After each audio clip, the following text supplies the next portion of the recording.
Welcome, one and all, to Cult of Color, Week 5, Part 2. Hello, everybody. My name is Joe/Nomad. I'll be your colors for the evening. And this evening, we're taking another deep dive into secondary corrections with DaVinci Resolve. This is going to be a little bit more focused on traditional footage instead of drone footage. So we're going to be dealing with people. And people can be a very touchy subject.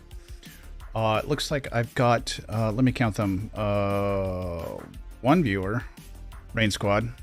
What's up, bud? I'm sure more will roll in. Good to see you. Thanks for making it. I really appreciate it. Let's see here. I don't think I've got any other business. Maybe I might want to show you guys a couple of grades I did since last week, if you haven't seen them already. Let me just pause the music here. And let's go here. This one.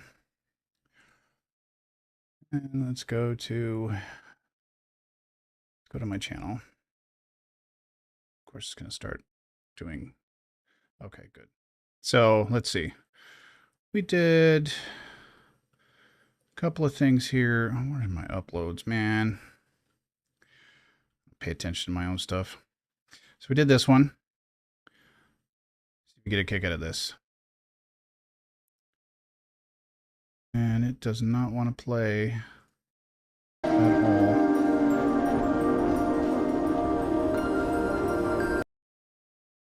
It's not detecting it as HDR, that's odd.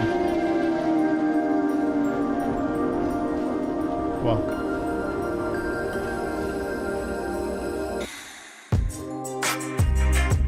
So this is Badlands, South Dakota from our 2023 summer adventure trip. Just redid this one this week. Had a lot of fun with it. Trying to squeeze as much detail out of that camera as possible. It's a Hero 11 on this one.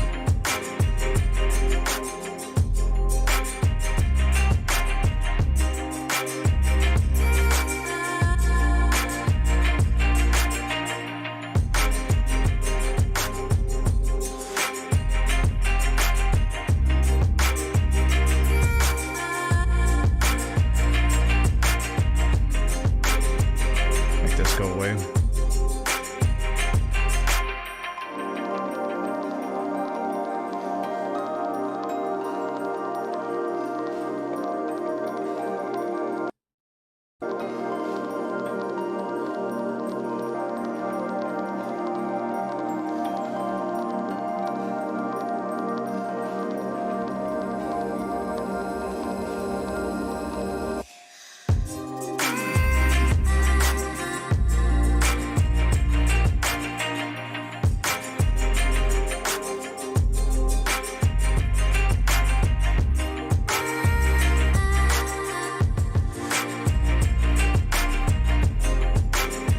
Wait, you know what? No wonder. Okay, so this is not... I recently redid this one. This is not the redo. I just realized. Holy hammer dasher. Let's try that again, shall we? Okay. So we'll start here.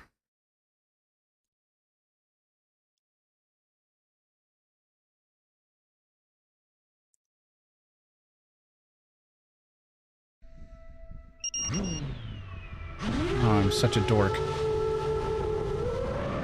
This is middle of nowhere, Bureau of Land Management, government land in Wyoming.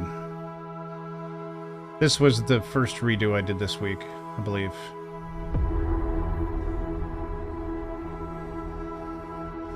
I was so wondering why the other one wasn't in HDR. It's the first time I did that one, I didn't do an HDR grade. It's such a goofball.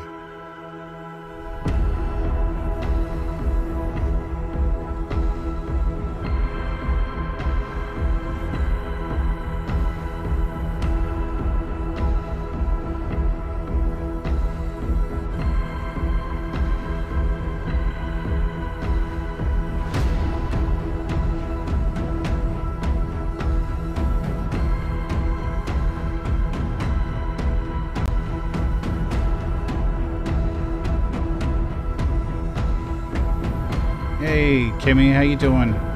Glad you could make it.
Then I don't know who's chatting right now, so I guess I'll just ignore that. You may continue to hide.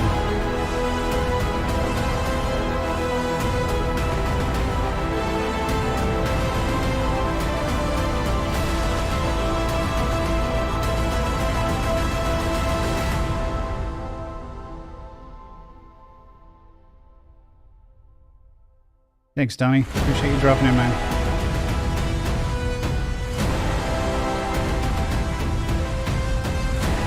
Oh my god, Rain Squad. Are you attending a superb owl party?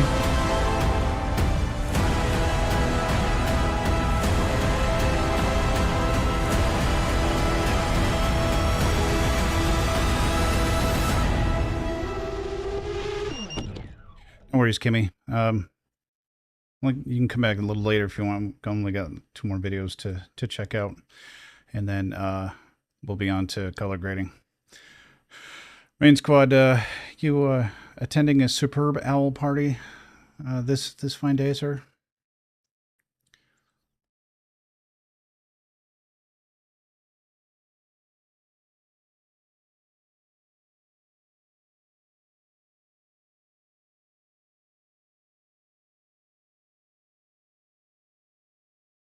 Let me dirty YouTube. Knock it off.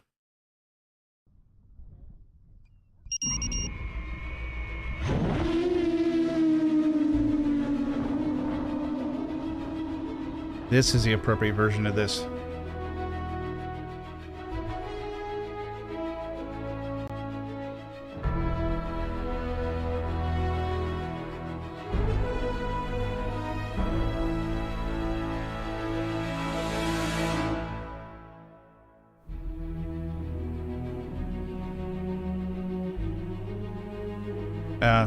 Yeah, Rain Squad, I'm with you there. I don't really sports balls, so I didn't even know the Super Bowl was today until somebody came in and told me. It was Bob.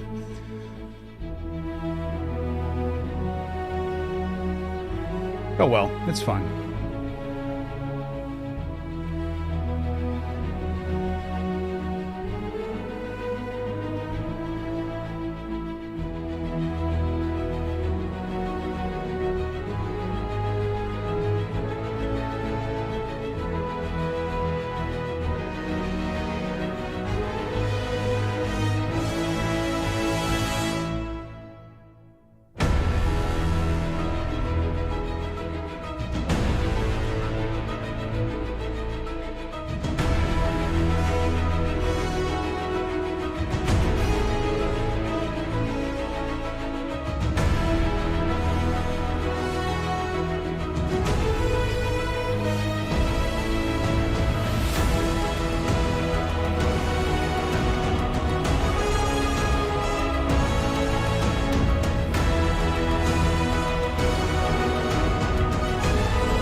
Girl.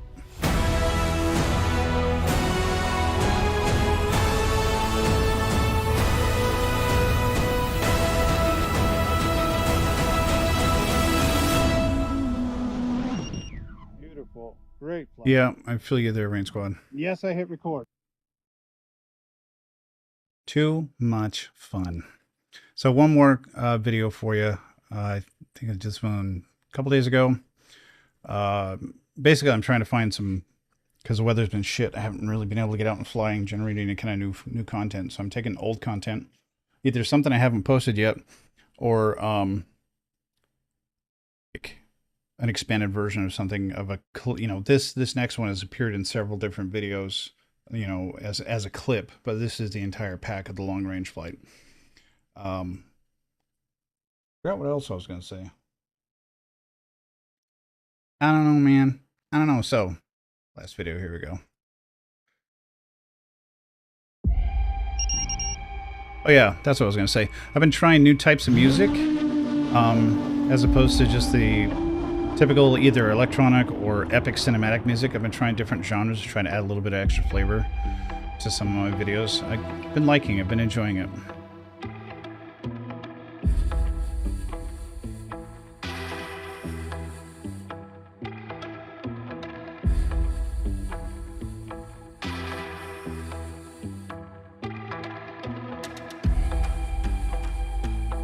What have you been up for so long for, Kimmy? Silly lady.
Too much energy drinks. Clean while everyone slept. Yeah, I get that.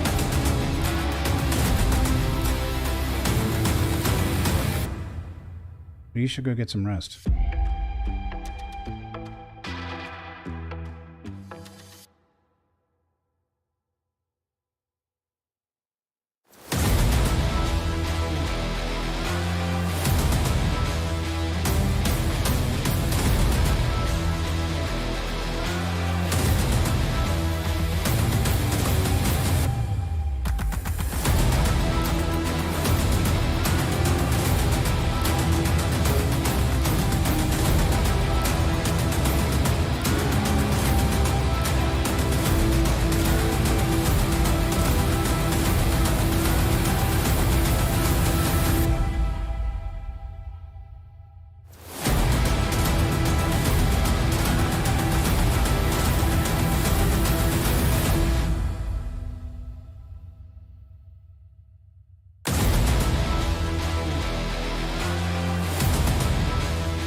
Retrospect, I should have gone over the table. Would have been way cooler.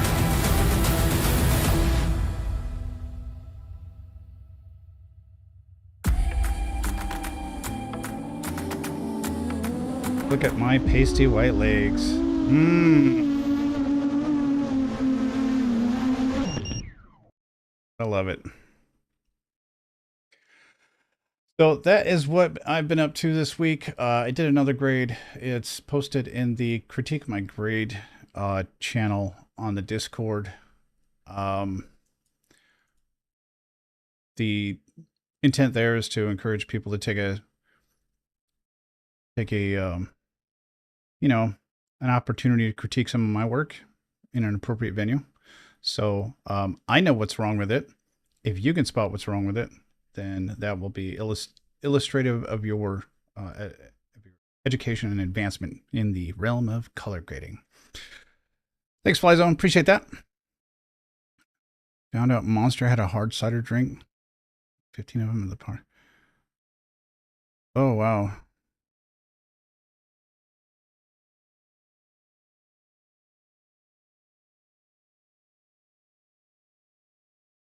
Okay, cool. So today we're going to get into some more secondary color corrections, and we're focusing more on people.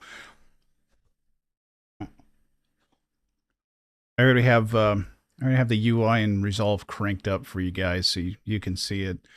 We'll see how well that works. Some of these grades get pretty complex, and there's a lot of nodes. But we're going to go through it one at a time. So let's take a quick look at what we have on the timeline already. Jesus Christ, I can't see anything. Okay, we'll do it over here then. So there's no audio. Just going to show you guys what we got here. This is an interview wife and I did on Route 66. If any of you have done the Route 66 trip, you probably know Harley just on the inside of Oklahoma, on the western side, I believe. And then we got just a clip of the wife, slow-mo, a little bit out of focus, picked it deliberately for that reason. Try to get that cleaned up. Here's some corporate work I did. Again, another interview format. In this case, I had two people in mixed lighting. So we have like LED overhead lights, plus there's outside light coming in. There's sharp lights, some soft lights. So it's a little bit of a challenging lighting condition to make it look good while being both flattering and appropriate for a woman and for a man. So, because men and women should be graded slightly differently in ways that are more flattering to their complexions. And we'll scooch up over here. Here is covering an event. This is the mayor of Benton Harbor here in Michigan. And he was in an event, so I wanted to illustrate this as well. It's another challenging lighting condition. And then from the last wedding I shot, another slow-mo.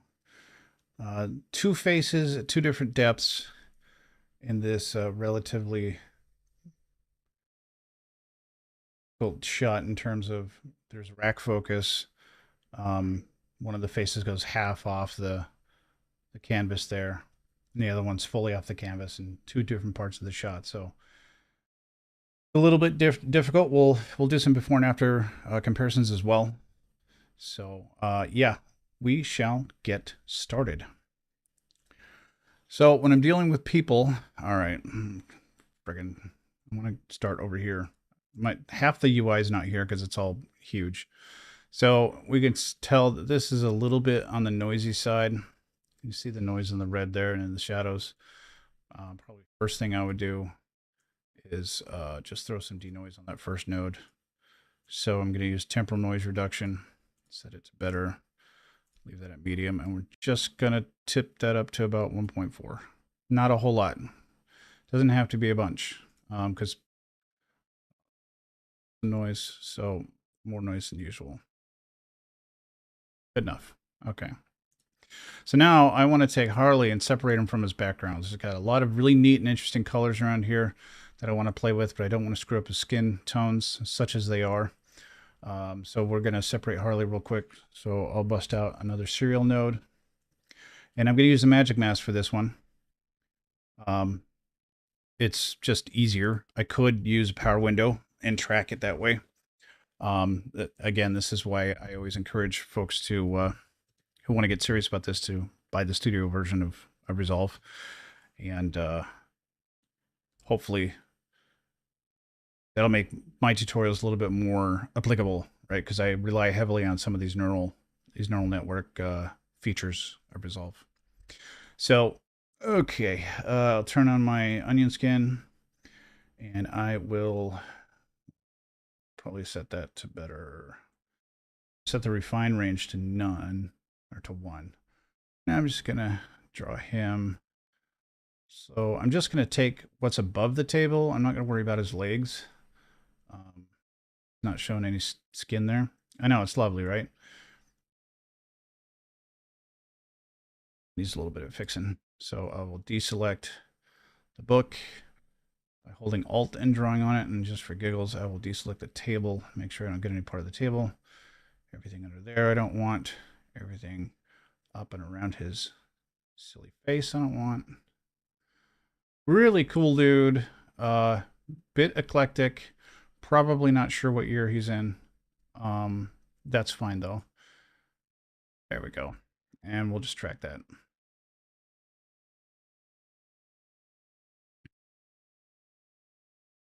I should turn my background music back on, huh? Should. Oh. Hopefully that's coming through better than it sounds on my headphones because of the stress I'm putting on my computer. Let me know if the music's clear, for it's all fucked. Fucked, I'll just turn it off.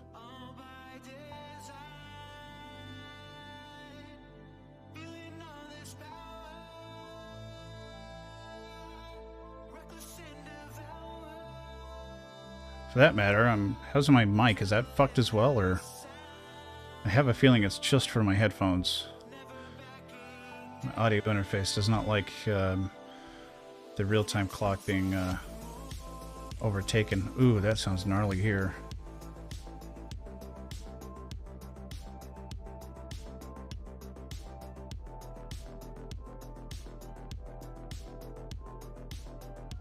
Almost there.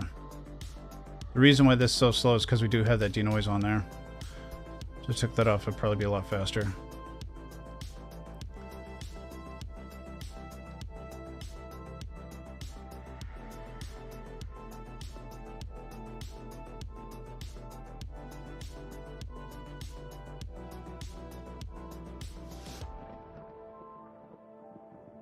Looks like I might have started tracking in the middle of it.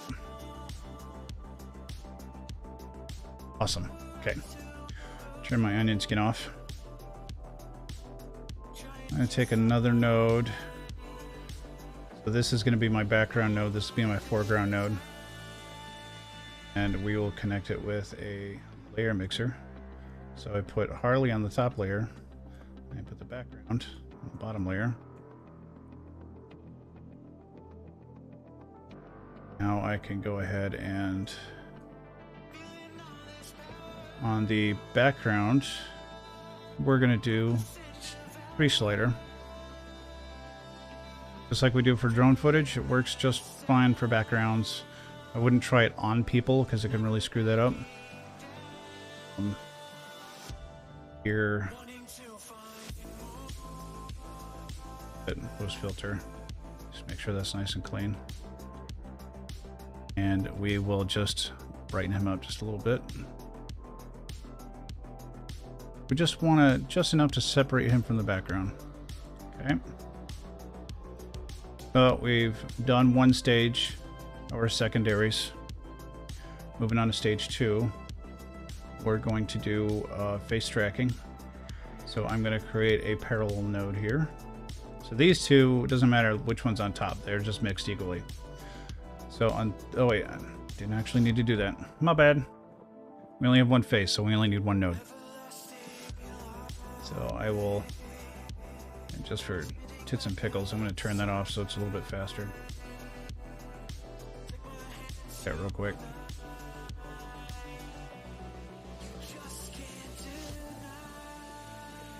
So that's kind of the thing with these, when you start getting into these complex secondary corrections, it really doesn't matter what kind of computer you have, it's not going to play back in real time once you get to a certain point. You're adding things like denoising and depth maps and surface maps and all kinds of craziness. So it's not always going to be nice and smooth. So, okay, now I got that scored away. We'll just pretend I turned the noise on. Here we're going to do face tracking. So face refinement. Analyze. So now we're going to track his facial features. Again, such as they are. At least they're in the right places. And then we'll do some really, really subtle corrections. Kind of make things a bit... make them pop a little bit more.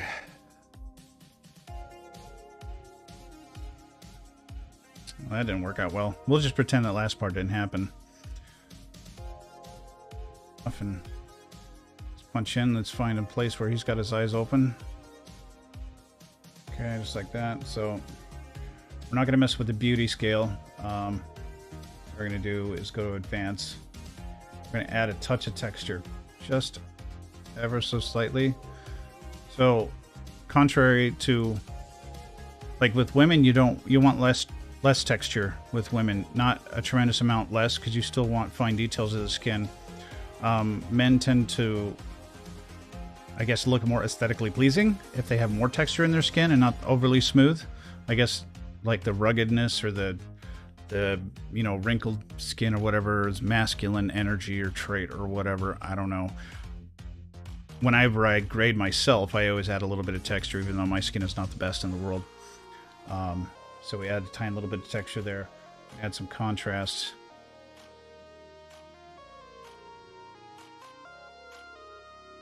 Works. Okay, we're gonna have to yeah, we're gonna have to mess with the skin mask a little bit. Show the skin mask. Need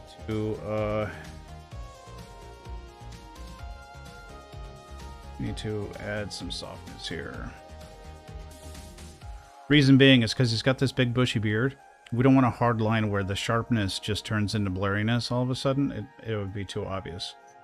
So scrolling back down, I'm gonna go ahead and bump up the shine removal, trying to take that shine off his forehead a little bit.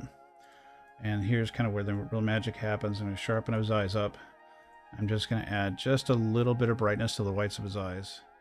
I don't want him to look like a gold from Stargate, so just a little bit of brightness. It should almost be imperceptible when it's not moving. And then we're going to add some highlight, which is more of a brightening of the general eye area. Again, got to be very like chill with that. Same thing with eye bag removal. Just want to touch. A little dab will do ya. This isn't one of those cases where, you know, the bigger the gob, the better the job. Just tiny bits of adjustment there. I'm also going to go back to the background over here, and I'm going to pull the saturation down. We're going to do more of those colors. The reason why I want to pull the saturation down here, remember we add contrast, and contrast inherently increases saturation. Well, if we look, we've got some peaked colors over my head. I don't know if you can see the red there. The red is pretty peaked out, so I'll pull that saturation down.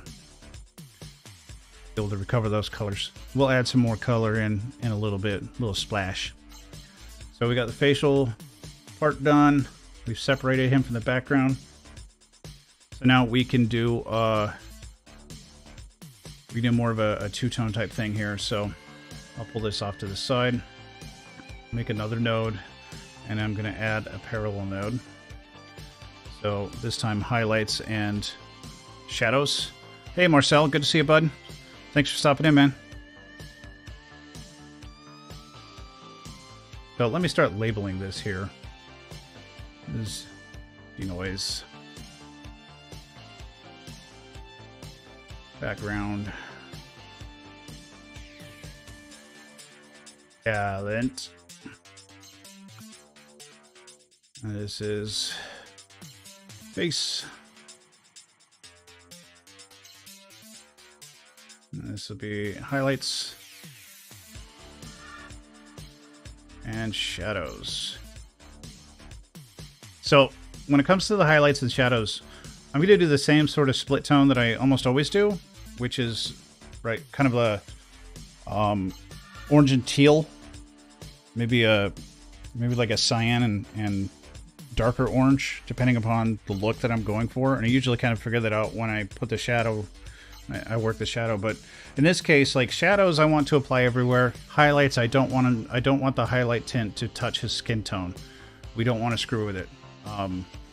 Could spend a lot more time fixing it after the fact, but we want this to be non-destructive so we can go and play with it. So really, we only want to affect the background when it comes to the highlights. So shadow, grab my qualifier, turn on the mask viewer. And I'll pull that down right about there, and I'll soften up that top edge.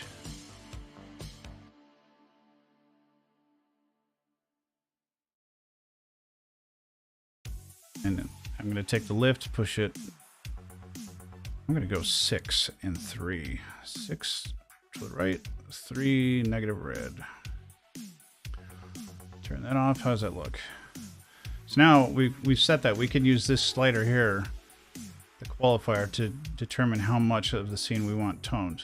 And the blue doesn't really hurt his skin tone at all, unless I take it all the way out here. Then we're just changing the white balance of that part. We just want to touch just enough to shift the background cool.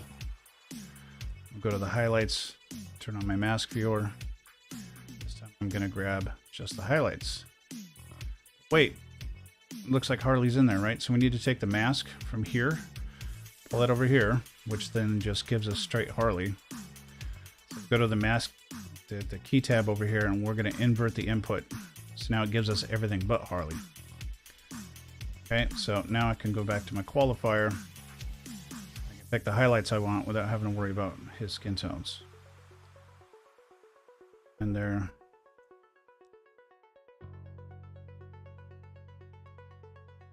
There, sounds good. So gamma, I'm gonna go -6 on the blue and +3 on the red. Might give us more yellow, but let's see how it looks. That looks pretty good. Okay, we're almost done. We're not quite there yet. We're gonna take the output of this, and this is where we do the aftertouch. So for that, using the glow effect as a contrast tool, go to effects, find glow, drop it there. To matte, so I'm going to add the original source footage as a matte. Settings in here. So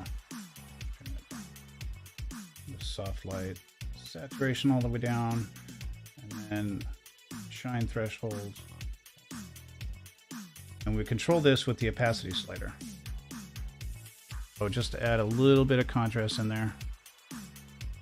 It's very soft contrast. Sometimes I'll like wiggle it back and forth a little bit just to see how much I'm taking away, how much I'm giving. Because if I crank it, you see it's mostly going to go dark.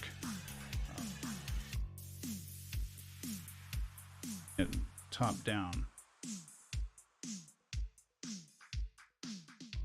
That'll do.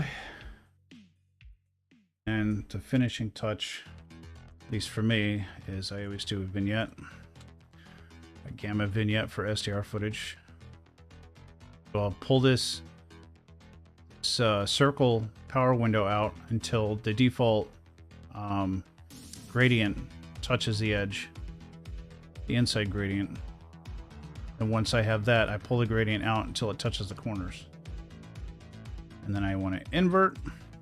And just so I can show you what this does, make it go away, I'm going to pull my gamma down until it sort of feels like it's giving the footage a hug, right?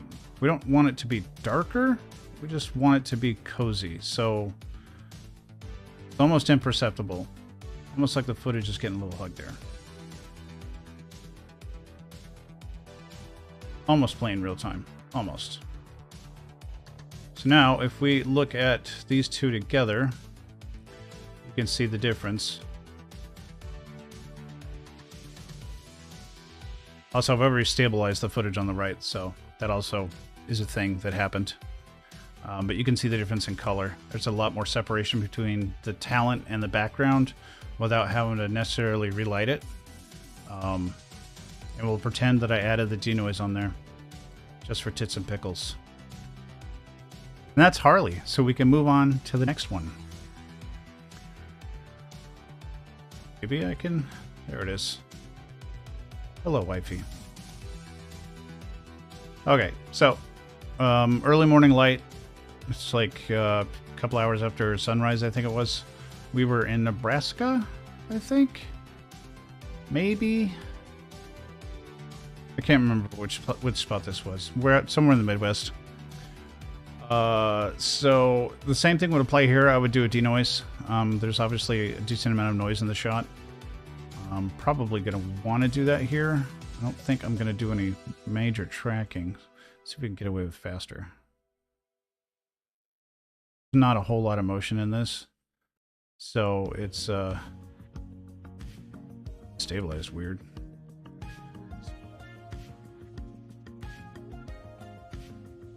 Okay, maybe it's over here.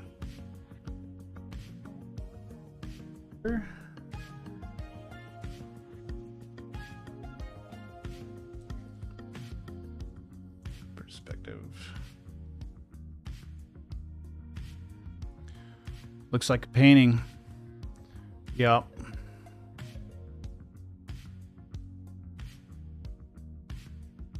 Yeah, I don't know why it's doing that. Similarity.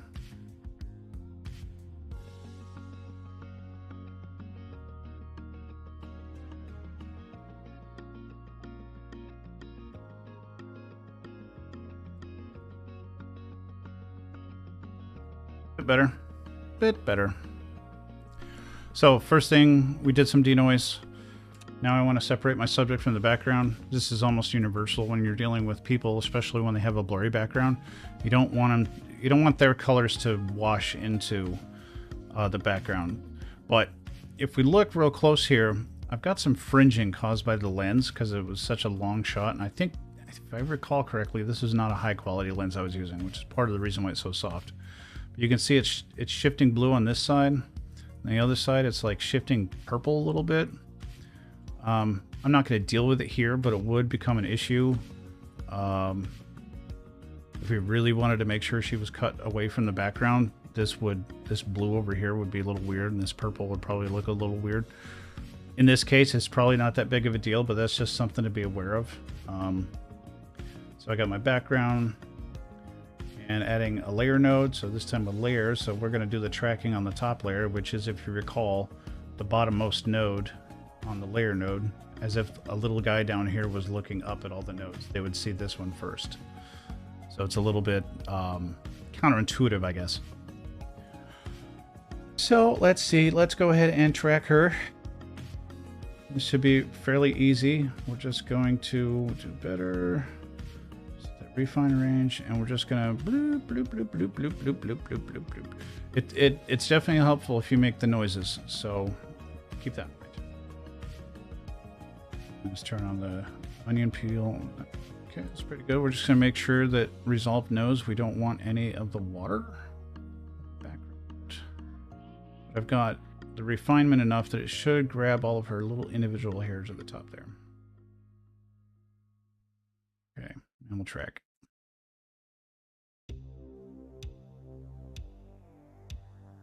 La la.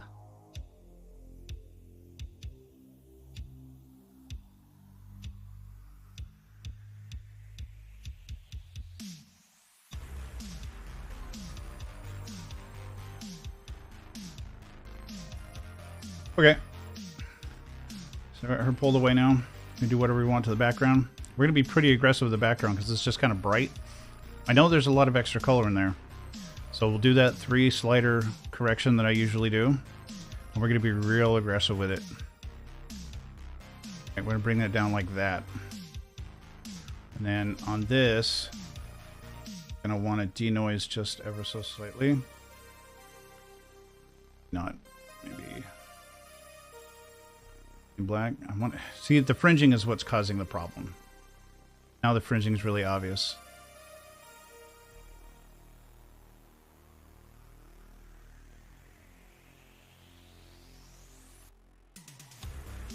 Okay, pretend I fixed the fringing.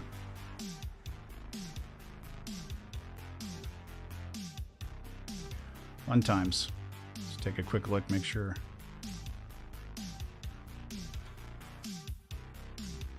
That's too weird. It's a little weird up here. But nothing we can't handle. So now that we've got her separated, we're going to increase the contrast on her. We've got so much, well, we're going to really just kind of like pull the gamma down. Got so much light right there.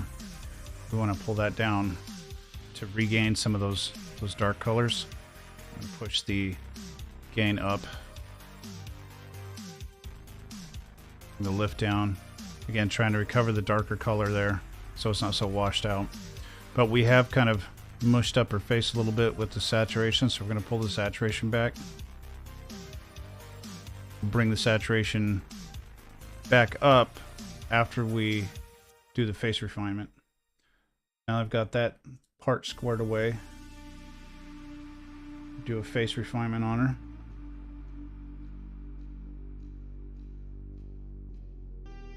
Okay, so we're gonna track her first. Shouldn't be too hard for the pewter to do.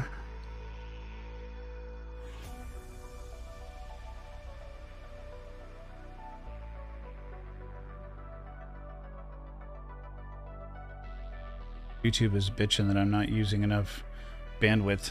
It's fine. There's not a lot of stuff changing. YouTube. Fucking chill. Okay, so this time we're going to use that beauty automatic.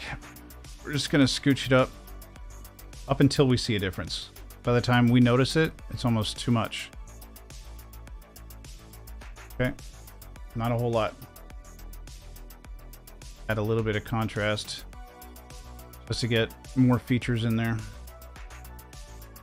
Too much though. And take the shine down off the side of her face a touch. We'll do the same thing to the eyes that we did with Harley. We're going to sharpen them up. We're going to brighten them just a tiny bit. Little bit of an highlight. Just, it has to be so subtle because you don't want it to look like white face or some shit like that. So just tiny bit. And she doesn't have any eye bags, so we'll just leave that alone. We can do other things, lip, blush, forehead, cheek, chin. Not a whole lot to do here. So we'll just leave it at that. Usually I like to bring the eyes out because it definitely causes the viewer to focus on what's happening here. Oh, yes. Okay, so we did the face refinement. Use that. Here, what's going on here? Okay. It's so cramped. Let me just start there. Okay. A new node, and we're going to add parallel node. Want to do that? Yeah, we'll do parallel. Which shot that we're on. So, highlights and shadows again. Let me label these. I'm terrible at this. It's not white balance. Anyways, I've already white balanced all of these shots, so that's why there's not a white balance node. Otherwise, there would be a white balance node. And because these are Blackmagic RAW, we don't do white balance the way you don't do white balance with raw footage the way you do with like GoPro footage, where we would do it in a node. We do it over here in camera raw, right? We can set the ISO after the fact, set the exposure and the color temp. So that's where we do this. PG. Talent. Must be highlights. Shadows. So, as usual, I do my shadows first. Grab my qualifier, turn on my mask view, and then I scooch it down until I start grabbing the shadows. Soft. But just barely want to be able to see your eyes. There we go. And we'll do the 6 and 3, so blue plus 6, 3 minus, or red minus 3. Okay. Yep, that looks pretty good. Check the highlights. Remember, we're going to do the same thing here. We've tracked our talent, so we're going to make sure that we don't screw with our skin tones. So I'm adding the mask over here. I have to invert the input. The input, I need to invert that. There we go. And I go back to my qualifier and grab my highlights. Lower edge. Go. And in gamma, we're going to go blue minus 6, red plus 3. The exact opposite of what we do in lift. So the colors complement each other. There we go. So we added a little bit more saturation here just by the fact that we had the complementary colors. There's also a perceptive saturating that happens here that we didn't need to actually put in technically. It's a little bit beyond the scope of this, but it's psychoperception. Basically, it's what you're tricking your brain into thinking there's more color there than there actually is. So you don't actually have to put it in there. So yeah, that's essentially it. I mean, probably do the same thing here. Another node. Do glow. And I'm gonna put that. Let me take the saturation down. Composite type light. Add that. With the opacity, and we can get a little bit more saturation in the shirt, and a little bit more separation from the background. Tiny bit. Last node. Favorite. Vignette. Everybody loves a good vignette. For me, it's a matter of taste. I don't do it on every single shot, but when the subject is dead center in the frame, you almost want to, because the frame is square, your subject is curved, right? You don't necessarily want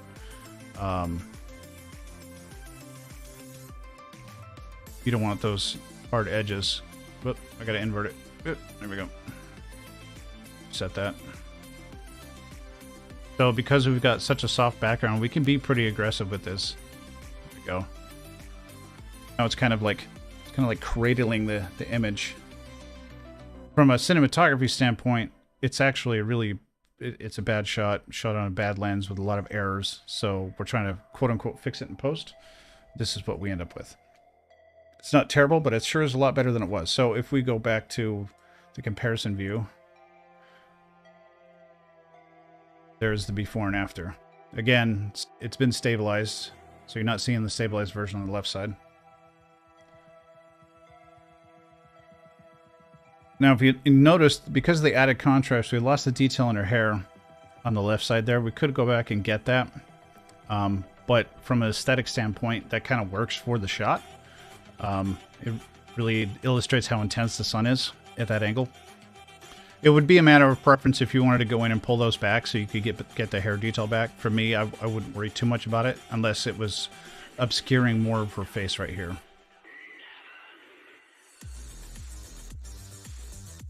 And we'll move on to this guy. Current group.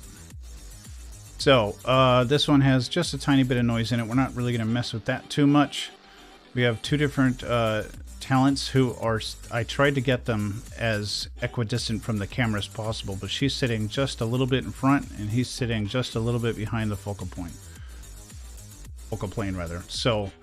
it was kind of a compromise, and so I wasn't able to use like a really wide open aperture and really blur out that background, but we'll take care of that in post because we're good like that. So we don't have anything to do to it. There's no white balance correction needs to happen. I think I already did that, did I? I don't know. It's fine. It's fine. It's set to outdoor? Yeah, it's set to daylight. It's fine. So we'll just take this and... we're going to start with getting power windows on their faces. So I need to do parallel healer. What I wanted to do.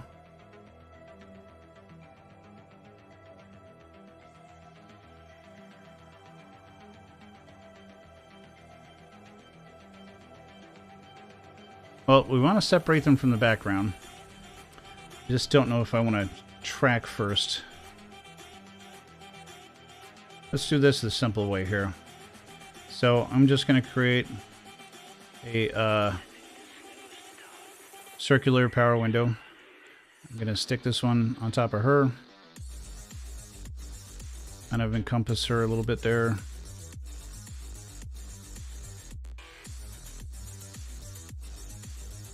Okay, and then we'll go over to the track. Make sure it's set to the power window tracker. Hit this little guy here to track in both directions. Just going to cover her with points and track all of her bits. Pretty quick. Don't have to worry about it too much. Nice thing is you can move the mask around after you've tracked it.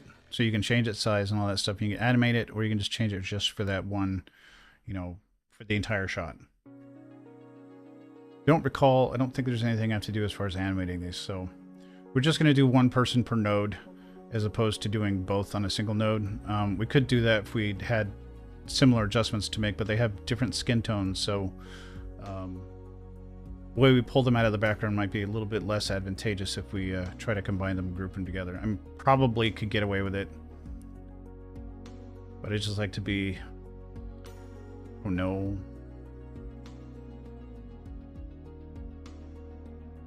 Maybe.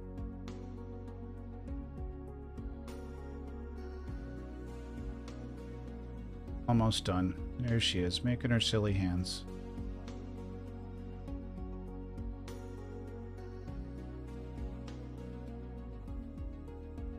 And we're tracking backwards where I started there.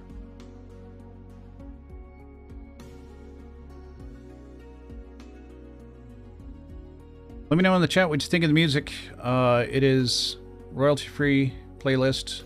Current playlist I'm running right now is Synthwave. So it's chill. It's kind of the idea here. All right, now we're gonna do him.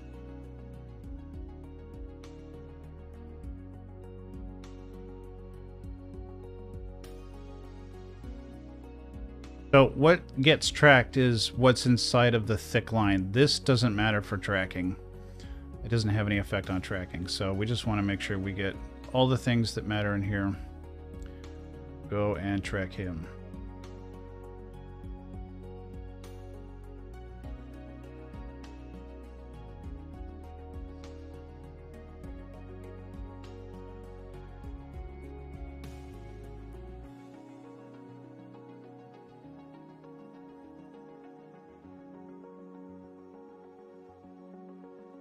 Now, granted, I probably could have gotten away with just using static power windows since they don't really move a whole lot. This whole power window thing is kind of the... Once you see this and you see how I work with these power windows, you're going to see them everywhere. You're going to watch TV shows, especially older TV shows that are now in HD. You're going to see this. You're going to see power windows everywhere. Sometimes, you know, when you're grading for a specific output or a specific display, when you retransfer that and it's not been remastered, some things become very obvious very quickly.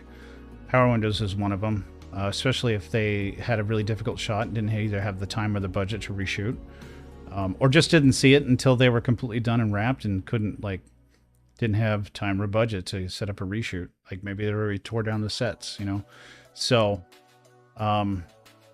usually they'll struggle a little bit and it might become a little bit visible. So, all right, so I'm going to make this, we'll keep that out there. All I want to do right now, we're just going to increase the gain just a bit. Just to give her a little bit more pop. Okay, same thing with him. A little bit. We want to make sure this is out wide enough. We're not going to see any lines or anything like that. A bit of extra pop. Okay. From here, now we're going to do magic mask. I could have skipped this part, but you'll see why I didn't towards the end, hopefully. Hopefully I make it make sense. So we're going to go a layer, add a layer. So in this case, we're going to have 3 layers. We're going to have one of the people, the other person, and the background. So in this case, it doesn't matter which. I'm going to track this one first. Go to my magic mask, turn on my onion skin, and let's just track her. Get as much of her hair as possible. Now notice I'm still using the object track and not the person tracker. The person tracker is a bit dodgy. So I still don't really know how it's supposed to be used. It functions completely different.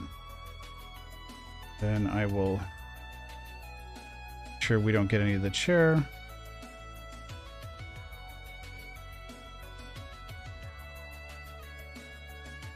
And let's track that. Problem with her is she's really animated, so I imagine that this mask is going to go completely off the rails when she starts flipping her hands around like crazy.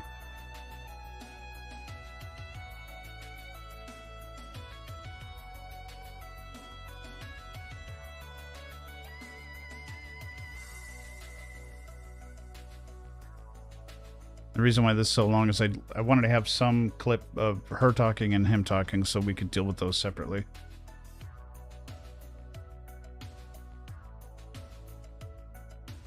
There it goes. See, it's kind of fallen off of her shirt. We'll go back and fix that here in a little bit.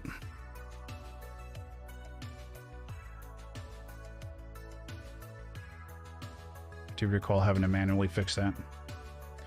Excuse me, doggo. I am busy, sir. I beg your finest pardon. Get.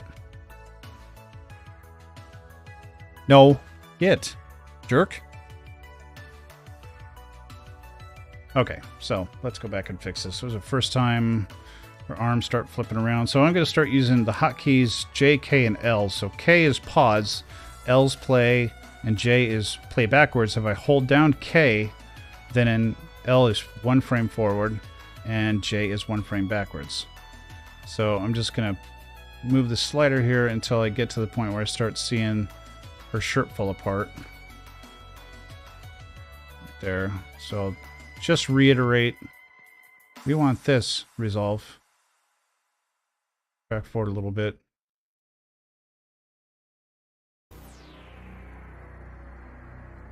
That's actually holding on better than I thought it was going to. Oh, there it goes.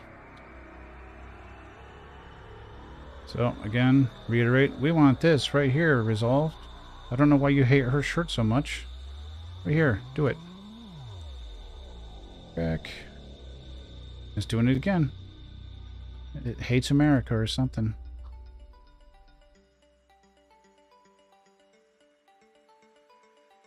We're not at the last resort part yet. Now we're at kind of a last resort. So here's what I like to do. If I got something that's like, because that's only 1 frame that it survived and then the track started falling off, I'll go like a few frames ahead and I will draw going backwards to really tell Resolve, hey, knucklehead, this is what we want. Track forward. And it happened again. So we'll start here. Start walking backwards. This is still way better than hand rotoscoping, kids. Any of you guys have ever done rotoscoping before? Basically, you would be hand drawing a selection around somebody without any AI assist or like edge detection. It is hellacious and nobody likes it.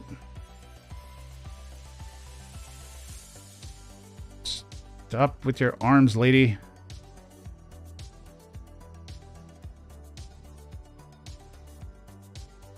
Like it's hanging on. All right, good enough.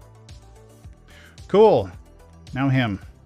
I think he's a lot easier. So we'll just doop-de-doo. Do. We don't want that in there. Don't want this crap, whatever the hell that is. And also, because his head is, he's got dark hair, he's going to blur into the background a little bit. We're going to go ahead and just make sure that we tell Resolve. We don't want that bullshit in the background. Here.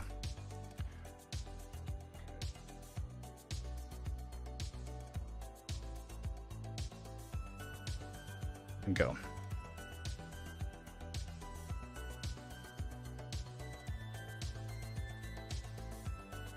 I have no idea what they're saying, so don't ask. Sure, whatever it is, it's really exciting corporate stuff.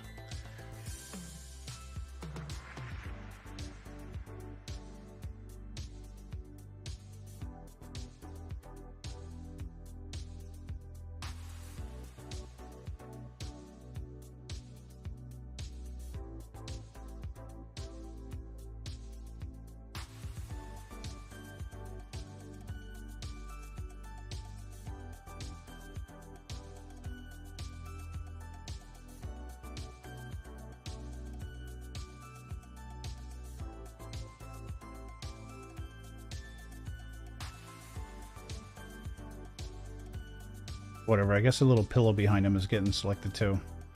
I have no idea what's going on there. He's sitting on something.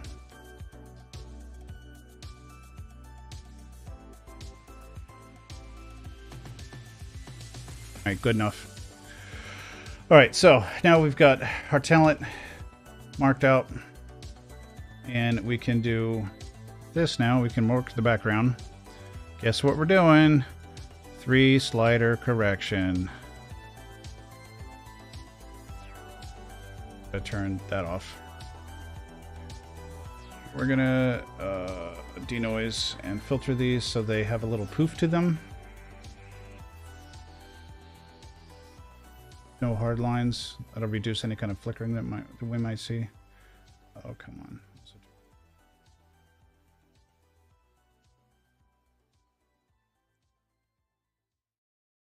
Go. Now we can really screw with this. And we're going to pull. That's it.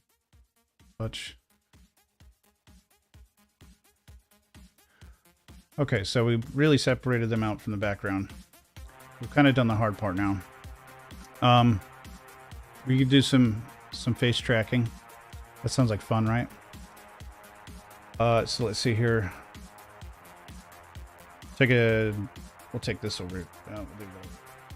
Just make a new placeholder node. There's going to be nothing in this node. Let me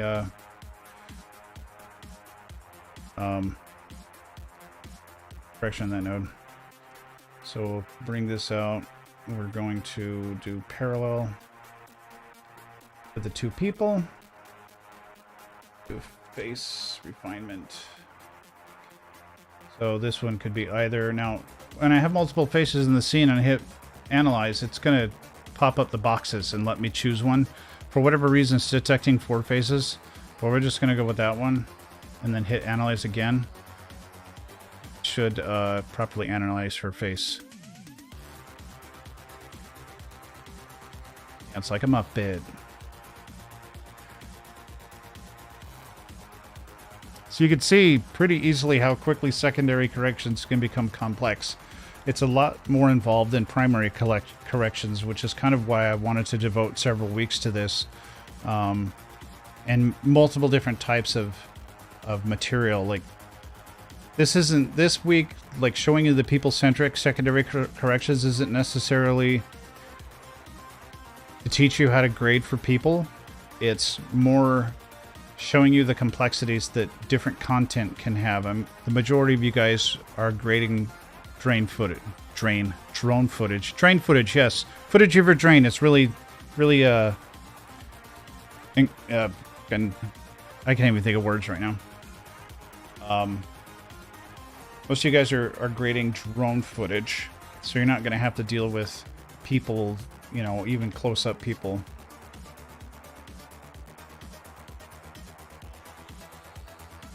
Oh, come on. Are you serious right now? My camera just decided to fuck off on me. Super fun. Obviously, again, this is taking ages because my computer is obviously doing a lot right now.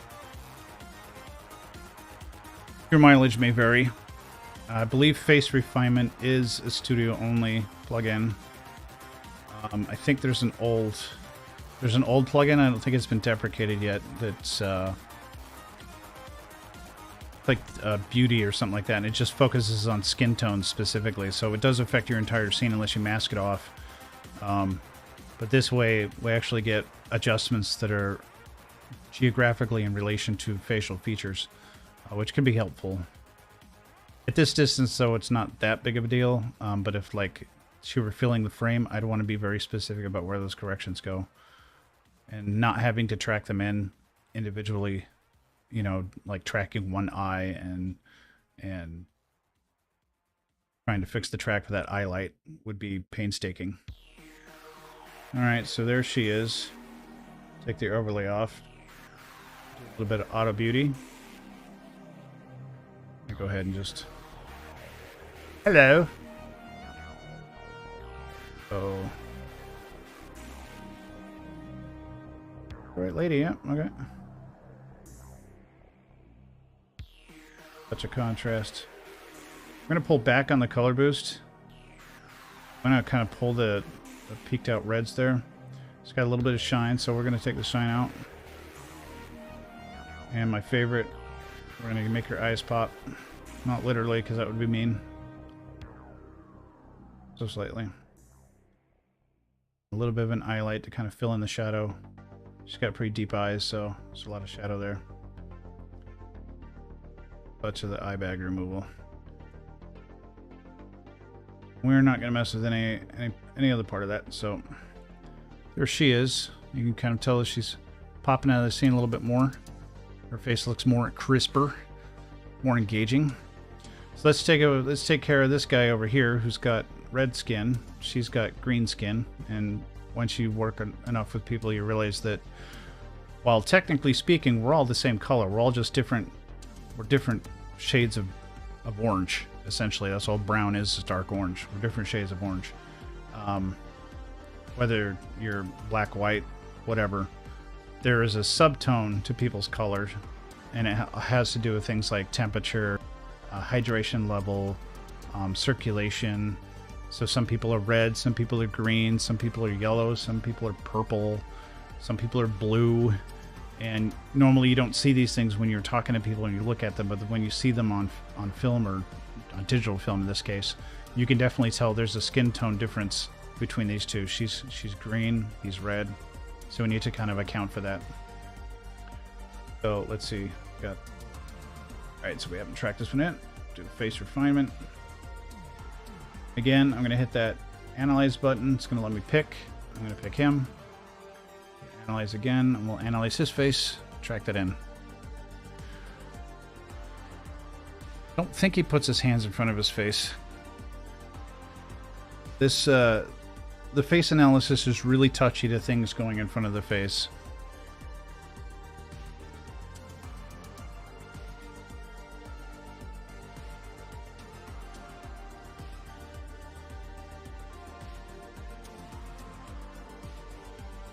Oh my god, 2 minutes.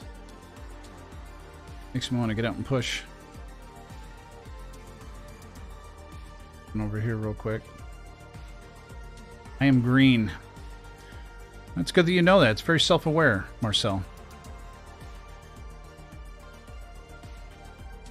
I am mostly red. It depends. Like, I've got wild variations in my circulation, so sometimes I can be greenish, sometimes I can be reddish. Sometimes they can be yellowish.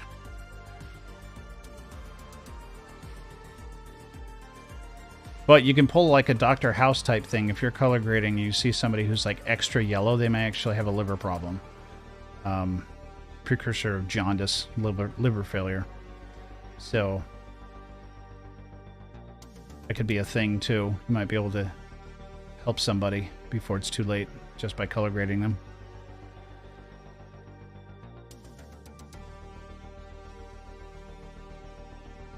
Any day now, computer. I'm definitely making this computer earn its keep.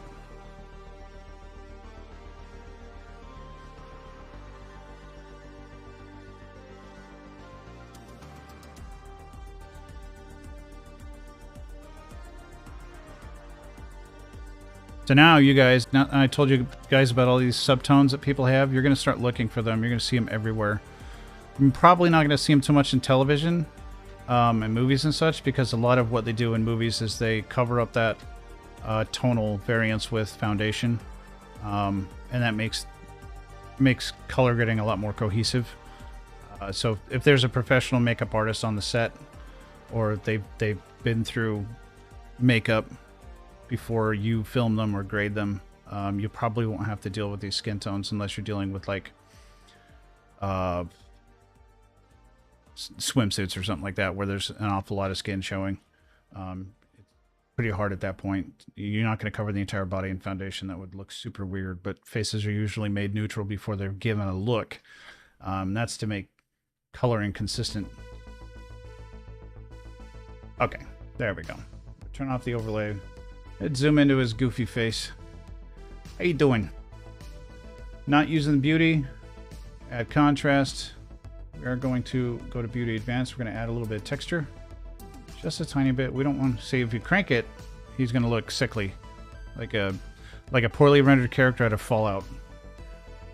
So we're just going to give him a little bit of texture. And we gave him his contrast. Take a tiny bit of shine removal off there. It's not that much. Sharpen up his eyeballs. Brighten them up a little bit. looks like in this frame the mask is a little bit off, which is fine. This is another reason why you want to be very subtle with these, because if the mask is off at all, it's going to be very obvious. We'll take his bags out. There we go. Look how pretty you are, sir.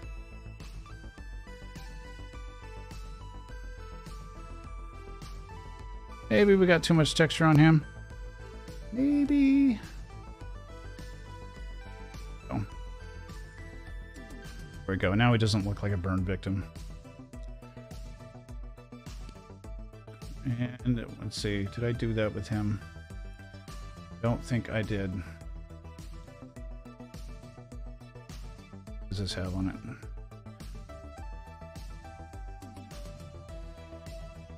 Just did.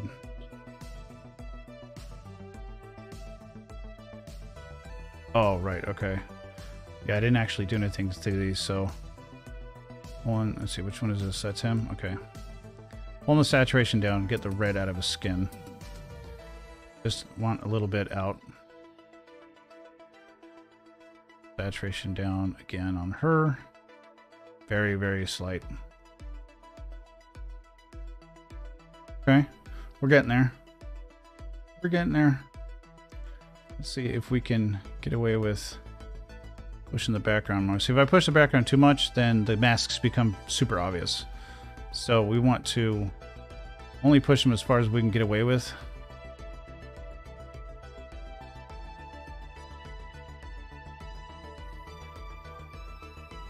I'm trying to get the shadows in the background to go down while keeping the midtones high enough that you can't see the masks. Okay, that works. Alright, so we've done their faces. I think it's time to do some two-tone. And in this case, we're just going to do the shadows. Because Resolve doesn't have a way to combine masks. So I have masks up here, but I need to combine these two to exclude both of them. And right now, as far as I know, there's no way to do that. So I'm just going to do shadows. The shadows really is the most impactful thing. Let me turn on my mask viewer.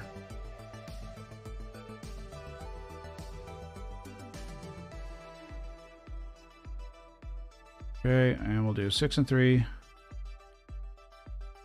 There. Turn that off. So we're looking at the deep shadows of the chair. We maybe want a little bit of that shadow to get into their eyes, the darker parts of their eyes. It's almost giving like a matte effect. Okay. Do our vignette.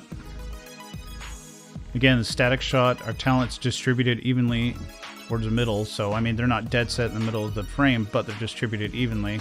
So we want to frame them appropriately.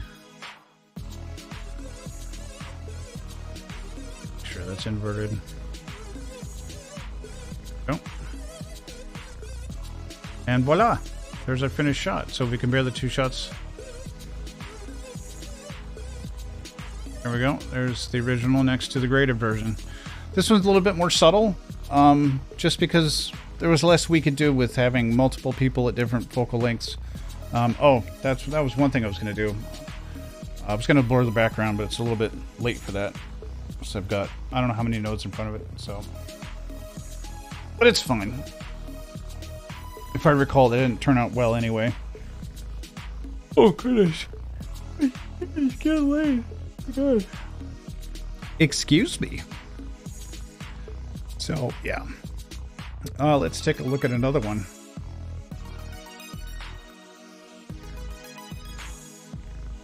Alright, so this one, a little bit more interesting. Despite the fact that his skin color is very different than what we've been working with, all the same principles still apply. Because technically speaking, he's the same color, he's just a different shade. He's got a different luminance value than us white folk. So we do have to take that into account, but it's not as big of a deal as you might think it is. So let's see. First thing, I'm going to separate him from the background. Oops. So So I'm going to add a layer. There's no excuse for you. Alright, whatever.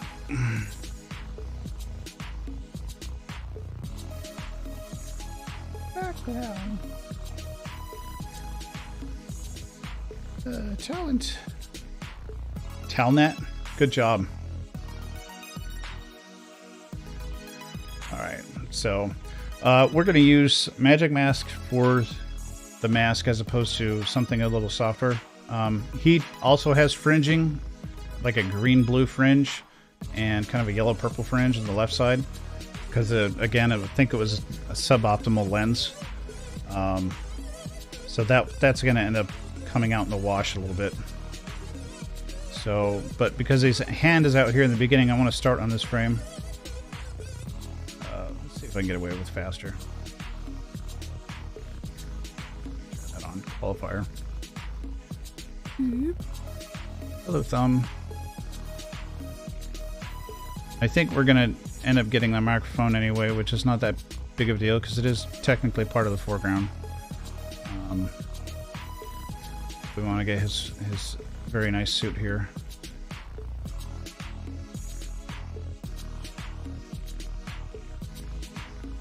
That looks pretty good. Let's just go ahead and reinforce it by... We don't want any of the canopy. Or the background green stuff, the trees.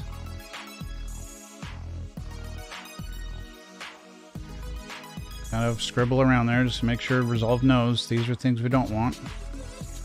And we'll track it in. Looks like it's going to stick pretty good.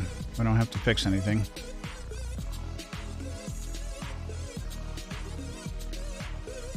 Maybe his color a little bit there. But I'm going to soften this mask up so it's not going to be tremendous.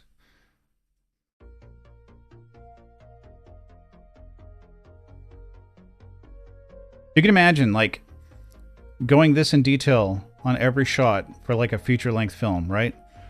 If you were the only one doing it, it would get pretty tiresome pretty quick. Like, the shot for the wedding that's coming up ahead, that was, like, 90 minutes long, that film. And I had to grade every shot. And I had a lot of challenging shots because of bad lighting or flickering LEDs or what have you. And you get real tired. You start off super motivated, and then you get like halfway through, and you're starting to take shortcuts because you just want to get to the next cut, right? It can be difficult to have that same consistency of quality every time throughout your entire project. So I mean, even now, like I don't know how many shots in, and I'm tired, obviously, right? But I love this shit. So, all right, so we're gonna take our background. 3 slider correction and bring it down, bring some more color into it. Now you can see the fringing around him. That's starting to rear its ugly head. Let's see if we can hide that a little bit. Oh, wrong one. Right there. Hide that a little bit by giving him kind of a softer... It hides it a little bit. It's still pretty obvious at his head, but looks pretty good. So with him, we're going to pull up on some gamma. Give him a little bit more attention, if you will. And we're not going to, well, you know, I don't know. We could try it. I don't think I did it last time, but I think we're going to try it. So we'll pull the gamma down a little bit if we pop the gain up. And we're going to pull the saturation back just a touch. We're going to pull the saturation back on background. We're going to add more in a different way here. We're going to use the HSV saturation. The reason being I don't want to change the tones. So I'm going to do the same thing for him as well, but I want him to do it independently of each other. So I changed the node to HSV, and then we want the S of HSV, so I need to turn channel 1 and channel 3 off. And then I control saturation with gain. This is my background. I can really reef on this, and it's not going to do a whole lot to change the hue of the color. If I yank that saturation slider around, it's going to change the hue and cause colors to peak out. What we're doing here is increasing color volume. We're just putting back the color that we took out but we're keeping it the same hue. So I'll do the same thing here, but this guy needs a mask. Go. And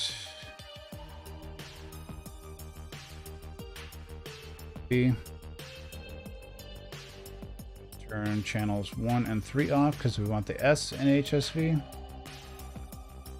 And we're gonna take the saturation down a little bit more. Whoop, that's gain, sorry. Here, and then we'll pop it up here. That way we don't blow out those yellows in that flower, but we still get that color back. So here's a question for you. Anybody who's still watching and actually paying attention, take a look at this gentleman. Tell me what his undertone is, what his subtone of his skin is. Obviously he's dark orange, right? But he's still orange like the rest of us. But what is his subtone? Let me know in the chat what you think it is. Okay, so put that saturation back. And now we can do some face refinement. We'll see how well this works. I don't recall if this worked out properly the last time. What are you doing? See the face? Right there.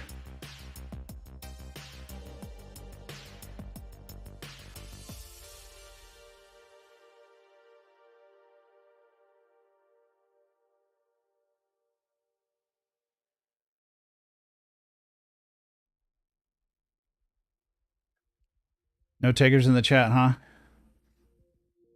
You don't want to be the guy that gets it wrong?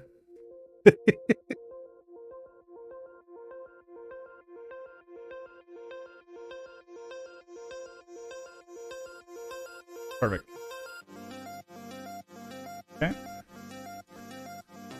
Beauty advance. Add some texture. There we go. Now we're getting some detail in there. Contrast. Take the color boost down just a touch. Got no shines, we'll leave that alone. Sharpen up those big pretty eyes. They can pop just a touch and take that sharpness down. And we'll smooth out under his eyes just a touch. There we go. And the rest of his face is good. Good skincare routine, that man. So, taking a look at it.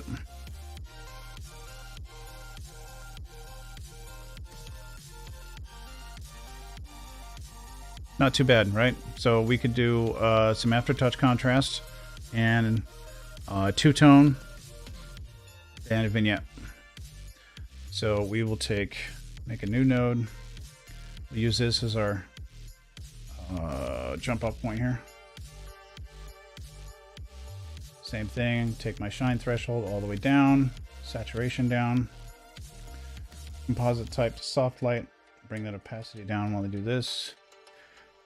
Add matte, bring in the original footage as a matte. And bring the opacity up. And we get a little tiny bit of a glowy contrast that kind of ties it all together because it causes everything to sort of bleed together. So it ties the different contrast levels together without adding saturation. Very subtle. Now we'll pull out a new node. We'll do parallel nodes for highlights and shadows, starting with our shadows. Turn on our mask. Go to our qualifier and pull this down so we get our shadows. Eye soft. A little bit more. And we'll go 6 and 3, so blue plus 6, red minus 3. Oh. And we can tune it here. We don't want that touching his face. We don't want to turn him purple, right? Because we're keying against luminance values, and while he is the same color as everybody else, he has a much lower luminance value. So we don't want to tone his face. Just the shadows in the background for the most part, and then in the highlights thing here,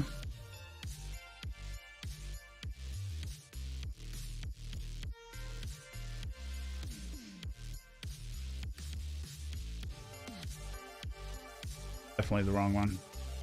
The highlights, not the shadows. Genius.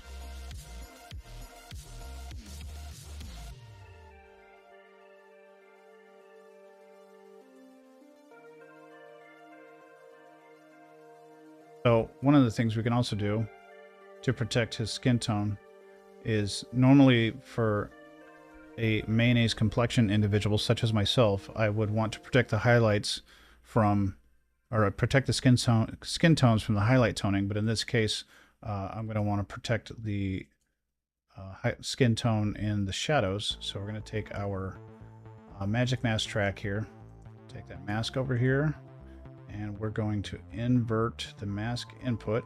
Where is it? There it is. Now we can even get a little bit more aggressive with how much of the shadows we take. Yeah, that's... And over here, we're going to go red plus... We're going to blue -6, red +3.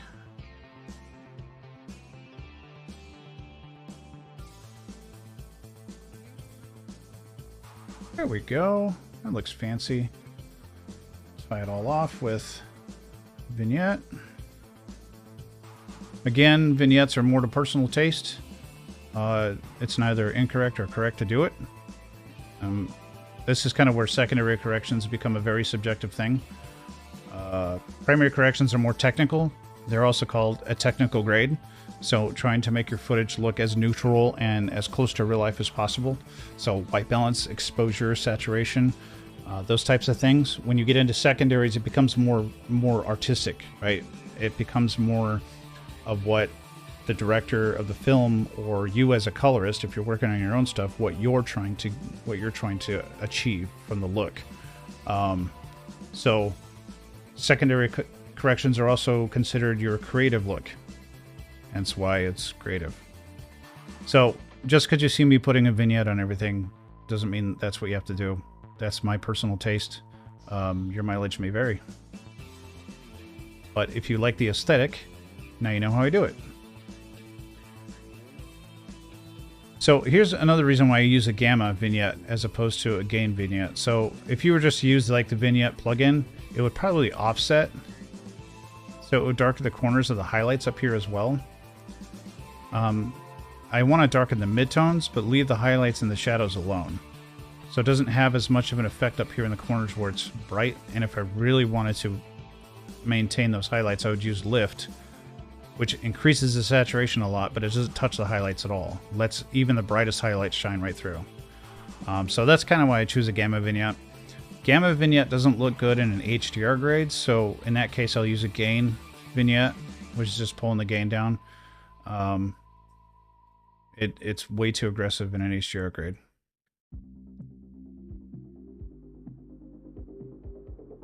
And there you have it. Let's take a look at before and after. It's not a tremendous change, but it's a change.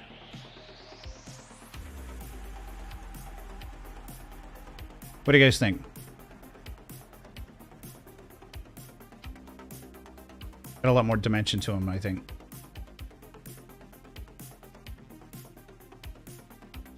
Plus the framing, we took advantage of the framing. We get more of the glinty highlights in the bokeh in the background there.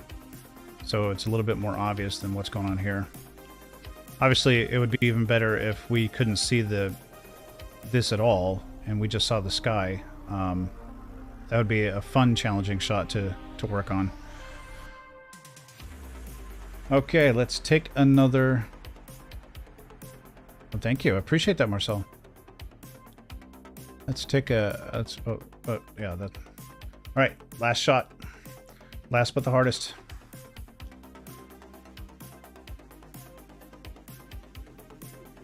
Yeah, there we go. All right, so let's take a look at this way this shot's composed right now. You're not helping.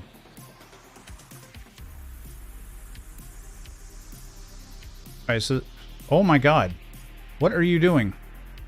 Right here. Right here. Oh my God. What in the world are you doing? Resolve has just decided to completely fuck off on me. Do something to this? Will it... What in the world are you doing? Good enough. Holy shit. Oh my god. Okay, so there's a bug in Resolve. It's not supposed to do that. Anyway, moving right along, we can take a look at this clip here. So this is, there's the bride sitting in the chair, and one of her, I guess a hairstylist, or her and her bridal party went to some salon to get their hair did and stuff.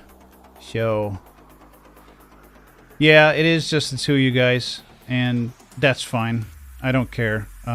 The replays do well, so people will come in and catch this at a later date. I know Bob will be back to watch a replay. I do appreciate you guys here and interacting with me. Oh man, come on. So I get for letting that play. But I do appreciate you guys hanging out. So let's see what we can do here. We're just going to do something relatively simple. So I think we might want to play with a white balance on this one. That doesn't... I don't want it too dark. We'll take it overexposed. Punch it up even. Actually, I want to pull that down. So if you look at my head, we want as much of that stuff in the middle of the spectrum as we can. Good, I'm glad, Marcel. Okay. Good enough. Alright, so there's that. And we got considerable amount of noise, I think. It's not too bad. We can get away with it. You notice, so she has like zero makeup on right now. So she's got some flush in the cheeks. Chin's a little bit rough.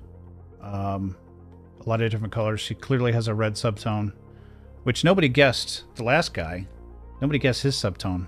He also had a red subtone, in case you guys were wondering. She has a green subtone. But she's in the shadows, she's in the light. We're not overly concerned with her skin tone. We're very concerned with her skin tone since she's the client. So we actually, like, we don't want to piss her off. We could give a shit less what she thinks. Have no idea who she is, so hope she doesn't watch this and be like, hey, that's not nice. I see Streamlabs is going nuts now. Awesome. So, let's see. We can probably... We're going to do this in two different... So we're going to do this in 3 layers. So I'm going to create a layer node and another layer node. Sort of the same thing we did for the 2-person interview. They say you should learn something new every day just to keep the problem-solving part of your brain active. Be part of gangrene. Boo. That's the worst joke ever, Marcel. Your joke is bad and you should feel bad. Okay, so we're going to use just power windows. We're not going to magic mask. Magic mask probably make me want to punch infants, so turn that back on. There we go. So we're going to magic mask her face. Or, sorry, power window her face. And again, this doesn't matter for the purpose of tracking. I want to make sure we get her face in there. Get enough of it, and then we go track. Back and forth. Now, the nice thing about power window is it uses all of these points to track. So even if this starts to go out of frame, like here, it should still hold on. Even though she's out of focus, even though she's half out of frame, it should still hold on. And keep tracking. Then it pans back down. Eventually.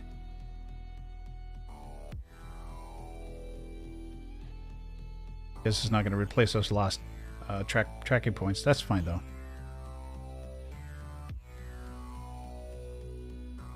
And tracking backwards. Good. So there's one done. Now we'll track her, which will be a little bit more challenging. So we're going to go to the middle here. And we'll bust one of these guys out.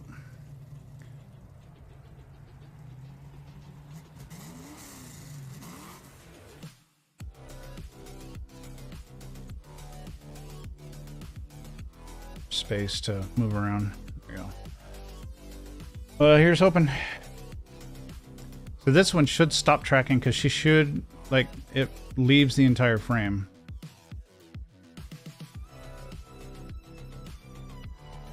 And then we'll have to hand animate it the remainder of the way out of there. Sort of fucking off now. We need it completely out of the frame.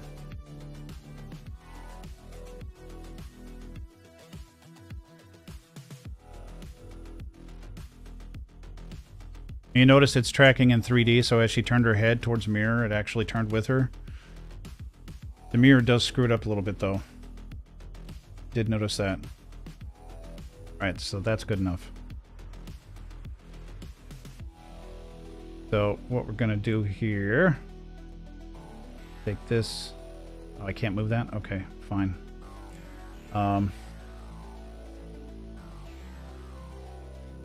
Track in, so... We can go... Here, so make sure this is set to clip. Or frame, rather. And I'm just gonna give this a little nudge. Create a keyframe. I go back one frame and I'm gonna yank it off right there. And then it should, in theory, stay off. Right here.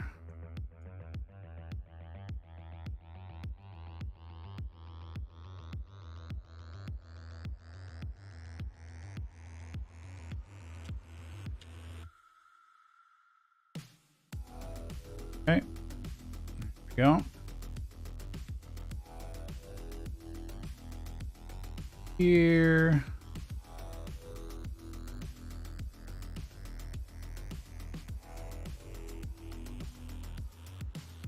About there.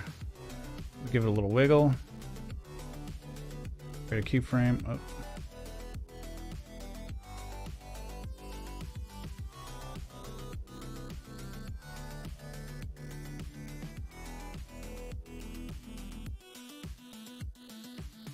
Probably have to come back to that. Pull it out of there. Oh, I got it. Okay, cool. I'll go back to this one and make sure this is off the frame. Perfect. Okay. So, now that we got those squared away, we can fuck with our background. So we'll go back to like our hero shot here. Yeah, it is trippy. And what we're gonna do, guess what? 3 slider correction on the background. Why the fuck is that?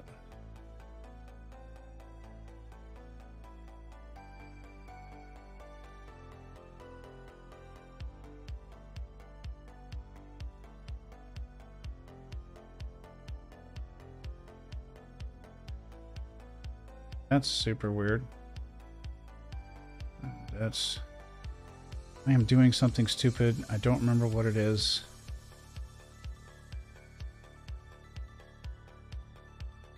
Never mind. Yeah, tracking in Resolve is absolutely fantastic. So I did the 3 slider correction and really brought their faces out of the background.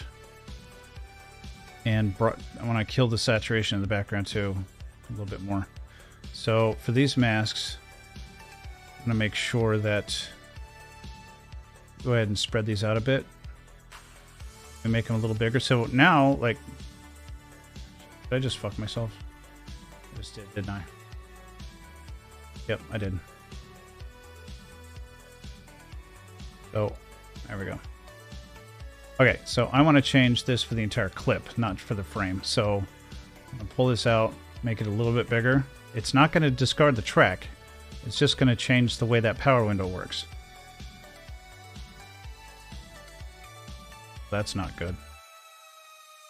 Yeah, we should fix that, huh? Ebus. Back to frame.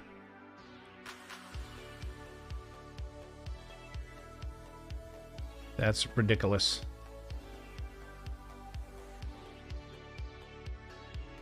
Holy hammer dasher, Batman. Whatever, dude. That's redonkulous. I have no idea how that happened. Okay. Back to clip. Do the same thing for her. So we want this set to clip, so it just changes this for the whole clip. It doesn't animate anything. A little bit bigger. Maybe recenter it a little bit. Again, it doesn't discard the track. The track is still there. That's the nice thing. You can go back and change the shape of this all you want, but it's going to stick to her face to where we tracked it. You can do the same thing with text and other visual effects type things, but it's a little bit outside of what we're doing here. Okay.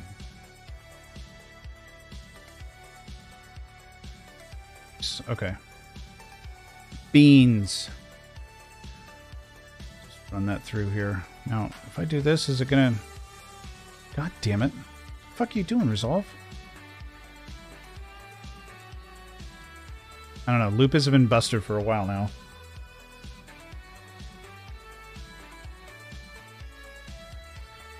Okay. Not bad. Not bad.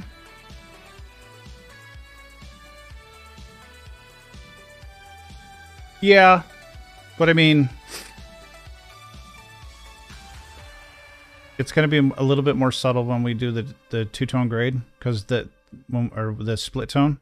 When we do the split tone, it's going to tie the two together, because we're going to do the shadows on the faces. We don't do the highlights on the faces, but we do the shadows. Which actually we can't do the highlights because again we have two different masks with we can only take one mask input because there's no way to combine masks in Resolve. Annoying. Yeah, we could take this and what out like this. Actually, could do that. Blends her together a little bit more.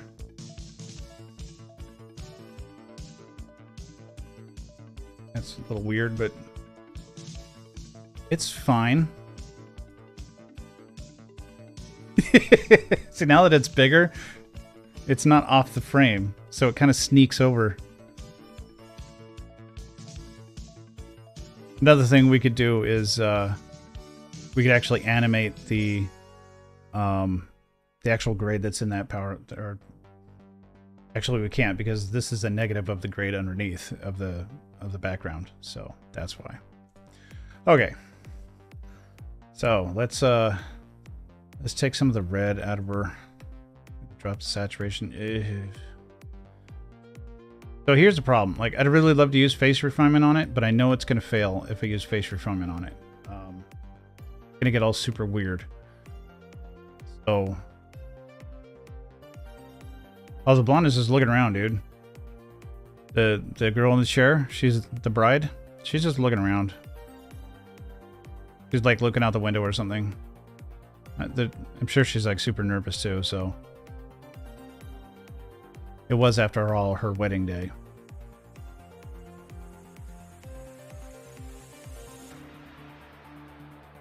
Oh, yeah, I mean...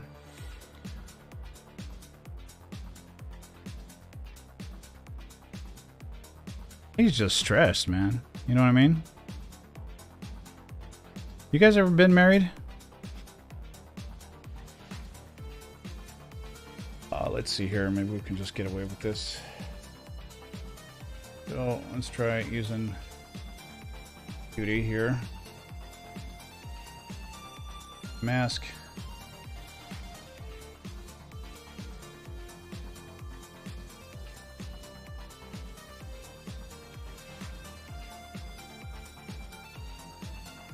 That's actually quite a bit better. Definitely slowed things down a bit, but it kind of blended that red in her face and makes it look a little bit more like makeup.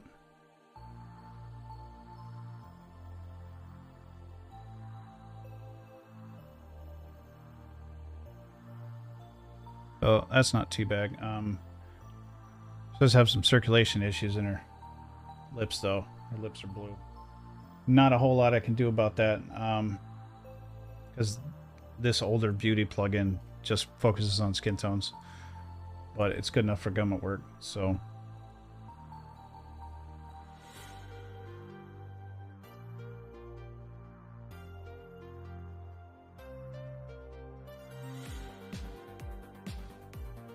fine, whatever.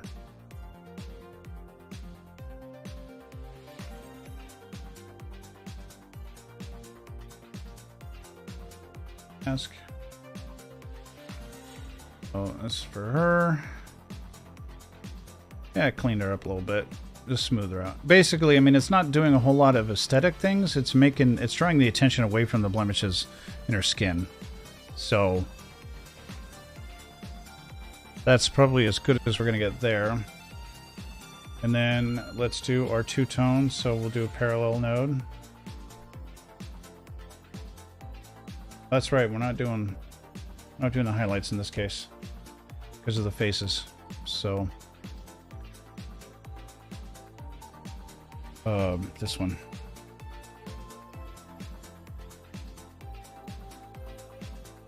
I'm running like ass because of the stupid beauty filter.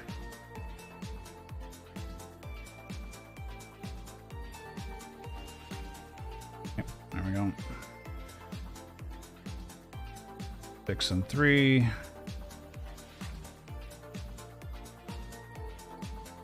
Yeah, there we go. That looks pretty good. And top it off with aftertouch. So find my glow effect.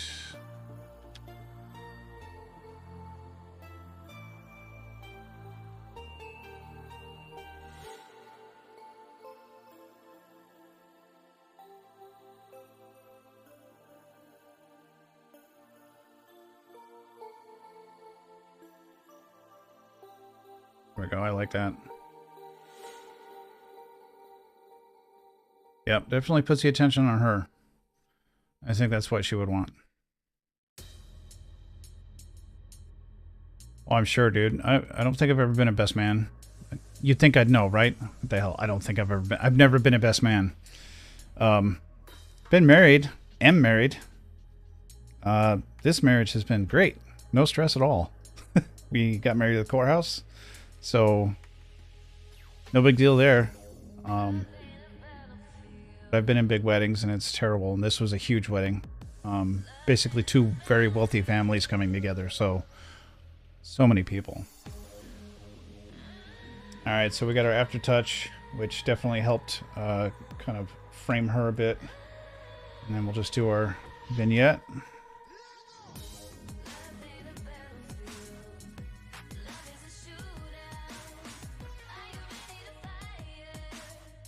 There we go. Oh, there we go. Not too bad. Let's take a look at the before and after. There we go. That's doing wonderful things to the audio in my headphones. I don't know if that's doing anything on the stream, but holy shit. But not bad though, huh? Still more attention is on the bride, which is where it should be because it's her video. But we also did not completely exclude the hairstylist in the background there.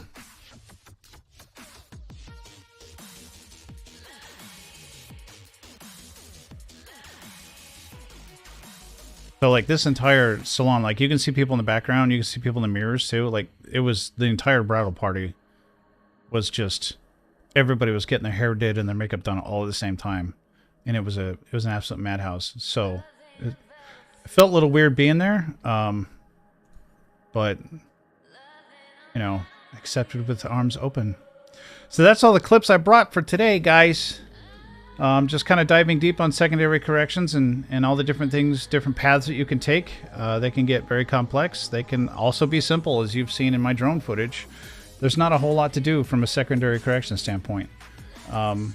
But when you have a foreground and a background is when it starts getting ridiculous. And when you start dealing with people who might get offended based on how you color them, then extra care has to be taken to make sure you don't make somebody look terrible. One caveat I will say to that, it's not your job to make somebody look beautiful. It's your job to make sure somebody looks natural. To make sure they look exactly how they look in real life. And do whatever they want. Do whatever you want with the background. That can change the entire feel and look of a shot. But you don't want to get creative with how you grade people. Because you go too far into the uncanny valley and people would become offended, and you might end up having to eat a refund or something for a job, depending upon, you know, how that's arranged, if that's something you're going to do in the future. I'm not necessarily expecting you guys to become professional colorists, but it's an option if you really get into this and become passionate about it. There's plenty of work out there. So, you know, the more you know, all that fun stuff. That is what I've got for you. And got 4 people here now. That's fantastic. 6 likes. Wow, I am just killing it tonight. It's amazing. I think YouTube hates me. I really do. I really think it hates me, but that's fine. This will get a ton of views after it's done. Nobody watches the live, but everybody watches the replay. Anyway, guys, so next week we are going to take another step into secondary corrections. We're going back to drone footage. We're going to talk a little bit more about those secondary corrections and taking it from your basic secondary artistic, like the split tone. We're going to take that and we're going to take it to the next level. So, yes, thank you for joining me this evening on this wonderful journey of grading all these random people. And this week, I am going to release my template power grade for my drone footage. So it's essentially the power grade. I end up building it from scratch every time. Basically, it's my nodes, right? So I could give you a file that represents these nodes here, except I'm playing right now, right? All this would become a power grade. It's kind of like a LUT, but it's specific to Resolve and it's non-destructive. So I guess it's like a preset, but nothing is actually going to be set in any of the nodes. They're going to be labeled, and it's going to be up to you guys to figure out what it is you want to do with those nodes. But it's going to give you your basic tree structure that I find the most common for my drone work. I typically, as you saw, I don't begin every normal, like conventional cinema shot the same way as a, you know, some colorists like to have that static tree that is kind of like the lowest common denominator for all the different shot types they would use, because they follow some basic workflow principles, and that's perfect. If that's a way you want to work, you can do that. For me, I like to be very, I don't want to be so rigid when it comes to how I grade people or more complex shots. I mean, drone shots are pretty easy at the end of the day. 99% of the time it's going to be landscape, and the other 1% of the time it's going to be indoors. But you're not necessarily going to have to be working with people or subjects or, you know, a specific focal area because you're flying, right? The focal area is constantly changing. It's more about the shape of motion that matters when you're talking about drone footage. So we'll dive more into that next week. And, you know, go sports, do the thing, win the points. I have no idea what's going on today. I know it's Super Bowl, but I don't sports ball. So, yeah. Until next week. Thanks for hanging out. Okay. Love you. Bye.